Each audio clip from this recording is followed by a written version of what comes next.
novel This War of Mine is based on the testimonies of civilians who have survived wars, ranging from battles that occurred in Kosovo in the late 1990s to more recent wars that have taken place in Libya and Syria. 11-Bit Studios, a Polish developer, was responsible for the creation of This War of Mine. One of the game's authors has even referenced accounts of the Nazi occupation of Poland during World War II as a source of inspiration for the game. A significant portion of This War of Mine is portrayed in the form of cross-sections of buildings that have been blown out in the fictitious city of Pogoren, which is apparently located in Eastern Europe. A group of rebels who are now confined inside the city have been besieged by the government, and the blockade has prevented them from receiving supplies.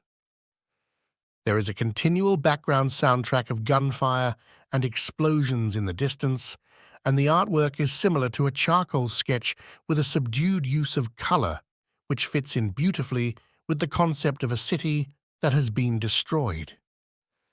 It might be more suited to express such a serious topic as an interactive text adventure that was produced in Twine, or as an experience similar to Gone Home, which challenges the conventional gaming experience. The design of This War of Mine, on the other hand, is unquestionably that of a classic video game. It is possibly possible that we may classify it as belonging to the survival horror genre.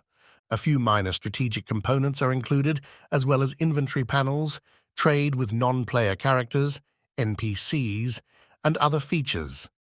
In the same way that scavenging for supplies and being stealthy are essential components of the game, This War of Mine brought to mind the video game State of Decay. At the beginning of This War of Mine, you find 3 civilian characters hiding in a bunker that is falling apart, with shattered floors and walls as a consequence of the relentless bombardment. Pieces of wood, as well as components such as nails, duct tape, plastic containers, and scrap, may be found buried among the debris. These components can be used to construct beds, as well as rudimentary heaters and cooking stoves. The kitchen, where food is stored, and the medical cabinet in the bathroom, where bandages, bottles of medicine, and basic herbal treatments are stored, are the most significant spaces in the shelter. Both of these rooms are located in the bathroom building. No matter how many gadgets you've constructed or how many construction materials you have available, the ultimate determinants of whether or not your survivors will survive or die are the food they consume and the injuries they sustain. During the day, your characters should focus on getting well, eating, and relaxing in order to be ready for the evening. Non-player characters, NPCs, may appear at the door and offer chances to trade, although they are quite stingy with the offers that they give. In the event that you have constructed a radio, you will have the ability to listen to reports, which almost always consist of more gloomy messages regarding the growing despair of other individuals who are stuck in the metropolis. It is best to go foraging at night. Those who are still alive are assigned to sleep, to stand watch, and to go out and hunt for supplies. There are instances when you come across folks who are homeless in the places that you seek. In the event that you are aware in advance that survivors who do not want to engage in trade are present at the area, you have the ability to choose whether or not to attempt to steal from them. Snipers are firing their weapons toward other regions, and rebels or the military have taken control of those areas. Stealth is the name of the game in This War of Mine.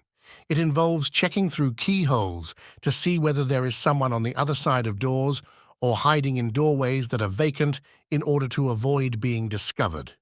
If you take from another person, you run the risk of being shot. The deplorable circumstances continue to worsen, or if characters die of starvation or are killed while scavenging, the surviving survivors will get despondent, and their ability to work will diminish as a result.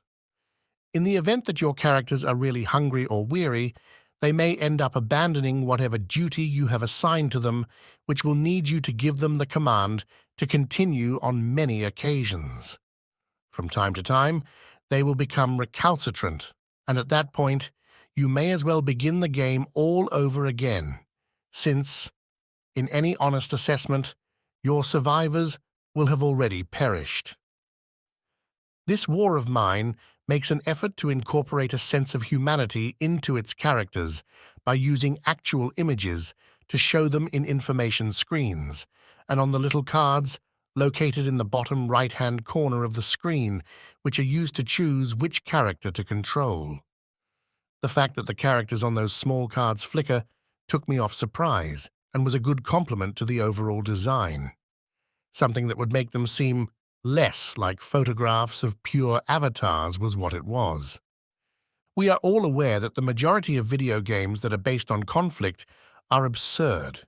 Despite the fact that they are referred to by titles such as Modern Warfare, Advanced Warfare, and Battlefield, they are not related to the conflict at all. In the best-case scenario, they are Tom Clancy books, which are storylines with massive, meat-headed narratives that are combined with multiplayer modes that have developed into esports.